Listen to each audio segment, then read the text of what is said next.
All right, let's get right into it. We are going on a trip through time, you and me, to explore a forest that we completely take for granted.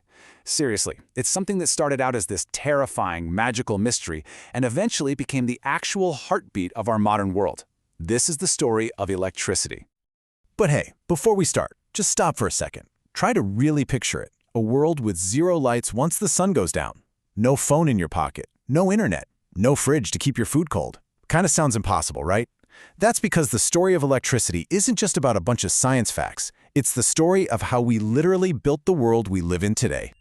You know, for most of human history, electricity wasn't something you got from a socket in the wall. It was a terrifying show put on by the heavens. Ancient Egyptians, the Greeks, you name it, they'd look up at a thunderstorm and see lightning not as a natural event, but as the raw power, and sometimes the pure anger, of the gods. But even with all that fear, a little spark of human curiosity started to glow.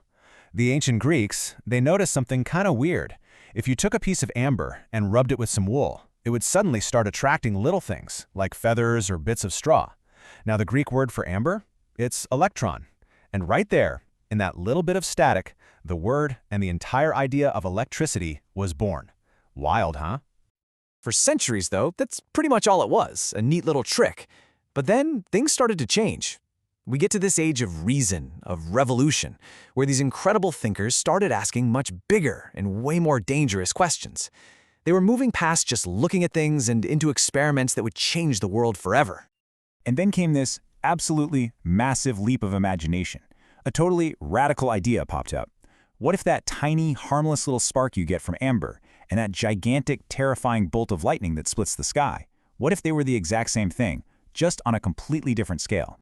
And the person who was bold enough to try and prove it? None other than Benjamin Franklin. We've all heard the story of him flying a kite in a thunderstorm, which, by the way, was incredibly dangerous. Do not try that at home.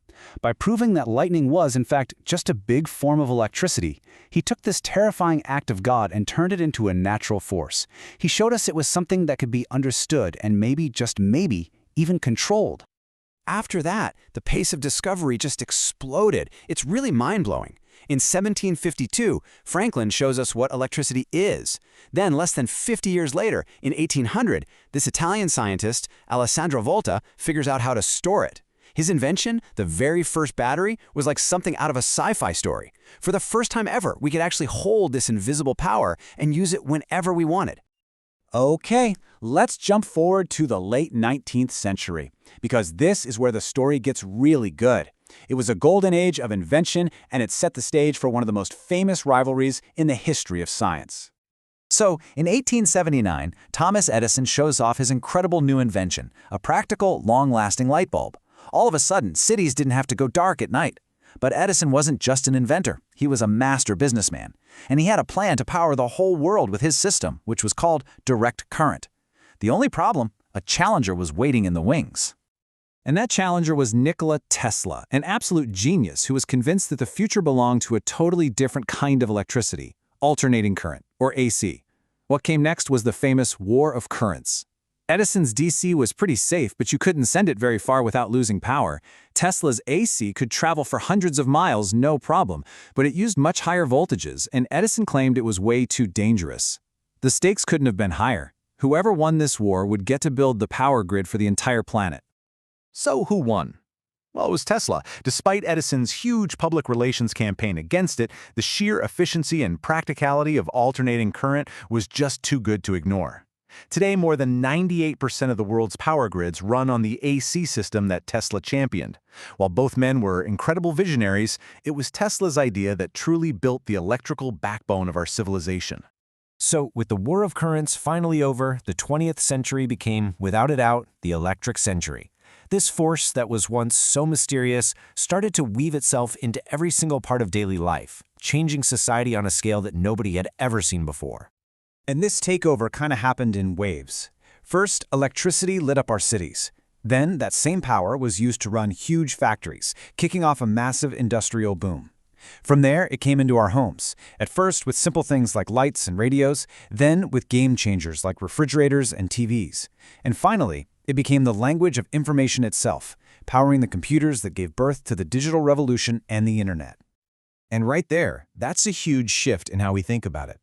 Electricity went from being this amazing, magical luxury that only the rich could afford to an absolute necessity. Having access to electric power became the yardstick you used to measure a modern, developed nation. It was, and it still is, the bedrock of modern society. Which brings us to right now, into the next big chapter in this incredible story. We're facing a whole new challenge, aren't we? How do we keep powering our world but do it sustainably, without wrecking the planet? The future of electricity is all about getting cleaner and a whole lot smarter. The power grid of the future is going to look really different from the one that Edison and Tesla were fighting over. I mean, it'll be powered by renewables, like solar and wind. All that energy will be stored in absolutely gigantic batteries. We're talking big enough to power whole cities. And the whole thing will be managed by smart grids that can send power exactly where it needs to go at the exact moment it's needed. Super efficient. So we end up right back where we started. From a terrifying flash of light in the sky that our ancestors thought was the anger of the gods, to a force that we captured to build our entire world. The big question for us now is, can we perfect that relationship? Can the power of the sun and the wind, the very forces of nature that create lightning in the first place, can they become the clean, safe, and endless fuel for all of us? The story of electricity, well, it is far from over.